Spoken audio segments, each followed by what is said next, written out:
जय बद्री विशाल दोस्तों, पुराणों में 4 युगों का वर्णन मिलता है। सतयुग, त्रेतायुग, द्वापर युग और कलियुग। कलियुग को एक श्राप कहा जाता है। पर क्या आपको पता है कि पृथ्वी पर कलियुग कैसे आया? कैसे कलियुग की शुरुआत हुई? आइए जानते हैं। कलियुग का उदय। महान गणितज्ञ आर्यभट्ट ने अपनी पुस्तक आर्यभट्टियम में इस बात का उल्लेख किया है कि जब वह 23 वर्ष के थे तब कलियुग का 3600वां वर्ष चल रहा था। आंकड़ों के अनुसार आर्यभट्ट का जन्म 476 ईस्वी में हुआ था। गणना की जाए तो कलियुग का आरंभ 3102 ईसा पूर्व हो चुका था। युधिष्ठिर ने त्याग दिया राजपाट। जब धर्मराज युधिष्ठिर अपना पूरा राजपाट परीक्षित को सौंपकर अन्य पांडवों और द्रौपदी समेत महाप्रयाण हेतु हिमालय की ओर निकल गए थे, उन दिनों स्वयं धर्म बैल का रूप लेकर गाय के रूप में बैठी पृथ्वी देवी से सरस्वती नदी के किनारे मिले। गाय रूपी पृथ्वी के नयन आंसुओं से भरे हुए थे, उनकी आंखों से आंसू बह रहे थे। पृथ्वी को दुखी देख धर्म ने उनसे उनकी परेशानी का कारण पूछा। धर्म ने कहा, देवी तुम ये देख कर तो नहीं रो रही कि मेरा बस एक पैर है, या तुम इस बात से दुखी हो कि अब तुम्हारे ऊपर बुरी ताकतों का शासन होगा, कलियुग का पृथ्वी पर कब्जा। इस सवाल पर पृथ्वी देवी बोली, हे धर्म तुम तो सब कुछ जानते हो, ऐसे में मेरे दुख का कारण पूछने से क्या लाभ? सत्य, पवित्रता, क्षमा, दया, संतोष, त्याग, शास्त्र विचार, ज्ञान, वैराग्य, शौर्य, तेज, ऐश्वर्य, कांति, कौशल, स्वतंत्रता, निर्भीकता, कोमलता, धैर्य, साहस, उत्साह, कीर्ति, आस्तिकता, स्थिरता, गौरव, अहंकारहीनता आदि गुणों के स्वामी भगवान श्री कृष्ण के स्वधाम जाने की वजह से कलियुग ने मुझ पर कब्जा कर लिया है। पहले भगवान कृष्ण के चरण मुझ पर पड़ते थे, जिसकी वजह से मैं खुद को सौभाग्यशाली मानती थी, परंतु अब ऐसा नहीं है। अब मेरा सौभाग्य समाप्त हो गया है। धर्म और पृथ्वी को किया प्रताड़ित। धर्म और पृथ्वी आपस में बात कर ही रहे थे कि इतने में असुर रूपी कलियुग वहां आ पहुंचा और बैल और गाय रूपी धर्म और पृथ्वी को मारने लगा। राजा परीक्षित वहां से गुजर रहे थे।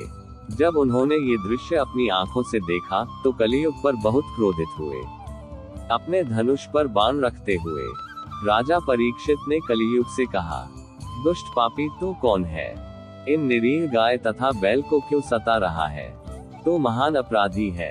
तेरा अपराध क्षमा योग्य नहीं है, तेरा वध निश्चित है। परीक्षित ने कलियुग को ललकारा। राजा परीक्षित ने बैल के स्वरूप में धर्म और गाय के स्वरूप में पृथ्वी देवी को पहचान लिया। परीक्षित राजा ने उनसे कहा, हे वृषभ, आप धर्म के मर्म को भली भांति जानते हैं, इसलिए आप किसी के विषय में गलत न कहते हुए अपने ऊपर अत्याचार करने वाले का नाम भी नहीं बता रहे हैं।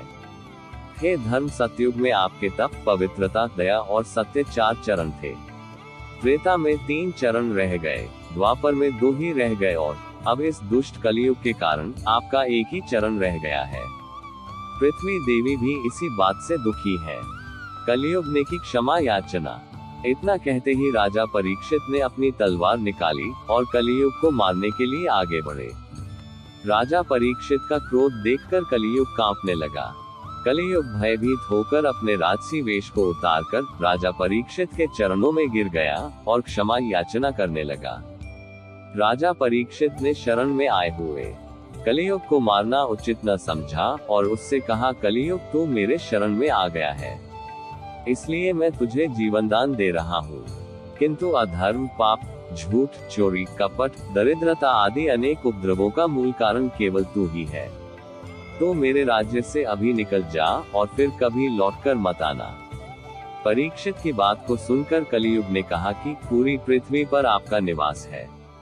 पृथ्वी पर ऐसा कोई भी स्थान नहीं है जहां आपका राज्य ना हो, ऐसे में मुझे रहने के लिए स्थान प्रदान करे। कलियुग को मिला स्वर्ण में स्थान। कलियुग के ये कहने पर राजा परीक्षित सोच विचार कर कहा, झूठ, द्यूत, मद्यपान, परस्त्रीगमन और हिंसा, इन 4 स्थानों में असत्य, मद, काम और क्रोध का निवास होता है, तो इन 4 स्थानों पर रह सकता है। परंतु इस पर कलियुग बोला, हे राजन, ये 4 स्थान मेरे रहने के लिए अपर्याप्त है, अन्य जगह भी प्रदान कीजिए मुझे। इस मांग पर राजा परीक्षित ने उसे स्वर्ण के रूप में 5वां स्थान प्रदान किया। स्वर्ण रूपी स्थान मिलते ही कलियुग ने राजा परीक्षित के सोने के मुकुट में वास कर लिया। कलियुग इन स्थानों के मिल जाने से प्रत्यक्षतः तो वहां से चला गया, किंतु कुछ दूर जाने के बाद अदृश्य रूप में वापस आकर राजा परीक्षित के स्वर्ण मुकुट में निवास करने लगा। कलियुग में घटित होगा ये। मार्कंडेय पुराण में कलियुग के दौरान शासक जनता पर मनमाने ढंग से शासन करेंगे, मनचाहे ढंग से उन पर कर थोपेंगे। शासक अपने राज्य में अध्यात्म की जगह भय का प्रसार करेंगे। वह स्वयं एक बहुत बड़ा खतरा बन जाएंगे। बड़ी संख्या में पलायन शुरू हो जाएगा। लोग सस्ते खाद्य पदार्थ और सुविधाओं की तलाश में अपने घरों को छोड़कर जाने के लिए मजबूर होंगे। धर्म को नजरअंदाज कर दिया जाएगा और लालच, सत्ता, पैसा सभी के मस्तिष्क में प्रबल रूप से विद्यमान रहेगा। लोग बिना किसी पश्चाताप के अपराधी बनकर लोगों की हत्या करेंगे। कलियुग कर देगा सभी धर्मों का नाश। संभोग जिंदगी की सबसे बड़ी जरूरत बन जाएगी। लोग बहुत आसानी से कसम खाएंगे और उसे तोड़ देंगे। वचनों का कोई अर्थ नहीं रह जाएगा। लोग मदिरा और अन्य नशीले पदार्थों की चपेट में आ जाएंगे। गुरुओं का सम्मान करने की परंपरा समाप्त हो जाएगी। ब्राह्मण ज्ञानी नहीं रहेंगे। क्षत्रियों का साहस खो जाएगा और वैश्य अपने व्यवसाय में ईमानदार नहीं रह जाएंगे। पाप अपने चरम पर होगा। अधर्म के नाश और धर्म की स्थापना के लिए अवतरित होंगे भगवान कल्कि। कल्कि अवतार वेदों में भगवान विष्णु के 24 अवतारों का उल्लेख किया गया है, जिनमें से अंतिम अर्थात भगवान कल्कि का अवतरण कलयुग के अंत में होगा। जानिए कब होगा भगवान कल्कि का अवतरण और क्या है भगवान विष्णु के इस स्वरूप का उद्देश्य। विष्णु पुराण में भगवान विष्णु के 24 अवतारों का वर्णन किया गया है। इसमें बताया गया है कि जब जब धरती पर अधर्म बढ़ा तब तब भगवान विष्णु ने विभिन्न स्वरूपों में अधर्म का नाश किया। बता दे कि भगवान विष्णु को सृष्टि का पालनहार के रूप में पूजा जाता है। यही कारण है कि सभी मांगलिक कार्यों व नित्य पूजा पाठ में भगवान विष्णु का आह्वान निश्चित रूप से किया जाता है। श्रीमद् भागवत पुराण में बताया गया है कि कलयुग में भगवान विष्णु काल रूप अर्थात भगवान कल्कि के रूप में अवतरित होंगे। आइए जानते हैं भगवान कल्कि से जुड़ी कथा और उनके अवतरण का समय व उद्देश्य। कब अवतरित होंगे भगवान कल्कि? श्रीमद् भागवत पुराण के 12वें स्कंद के 24वें श्लोक में बताया गया है कि जब गुरु, सूर्य और चंद्रमा एक साथ पुष्य नक्षत्र में प्रवेश करेंगे तब भगवान कल्कि का जन्म होगा। साथ ही यह भी बताया गया है कि भगवान कल्कि का अवतरण सावन मास के शुक्ल पक्ष की पंचमी तिथि के होगा। यही कारण है कि प्रतिवर्ष इस तिथि को कल्कि जयंती के रूप में मनाई जाती है। श्रीमद् भागवत पुराण में भगवान विष्णु के इस अवतार का उल्लेख विस्तार से किया गया है। भगवान कल्कि के अवतरण का क्या है उद्देश्य? भगवान विष्णु के 24 स्वरूपों में मत्स्य, कूर्म, वराह, वामन, परशुराम, श्रीराम, बुद्ध, श्री कृष्ण और कल्कि अवतार प्रमुख है। श्रीमद् भागवत पुराण के अनुसार अब तक पृथ्वी पर 23 बार भगवान विष्णु अवतरित हो चुके हैं। जब कलयुग खत्म होगा और सतयुग का प्रारंभ होने वाला होगा तब भगवान विष्णु कल्कि रूप में अवतरित होंगे। इनका ये स्वरूप 64 कलाओं से परिपूर्ण होगा और यह सफेद घोड़े पर सवार होंगे। कल्कि रूप में भगवान विष्णु पापियों का सर्वनाश करके पृथ्वी पर पुनः धर्म की स्थापना करेंगे। मान्यता ये भी है कि भगवान कल्कि के अवतरण से सतयुग का आरंभ हो जाएगा। कलियुग के अंत में बढ़ेगा पाप का बोलबाला। महाकाव्य महाभारत के रचयिता महर्षि वेदव्यास जी ने हजारों वर्ष पूर्व ये भविष्यवाणी की थी।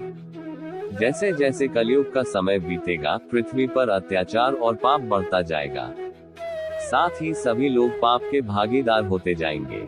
राजा शूद्र समान हो जाएंगे।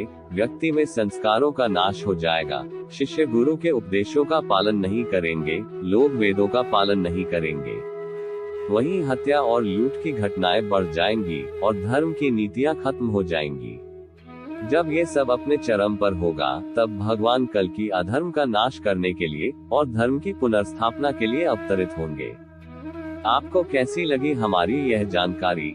हमें कमेंट बॉक्स में जरूर बताएं और इसी तरह की रहस्यमयी बातों को जानने के लिए हमारे चैनल को सब्सक्राइब जरूर करें और बेल आइकन के बटन को दबाना न भूलें ताकि आपको नोटिफिकेशन मिल सके।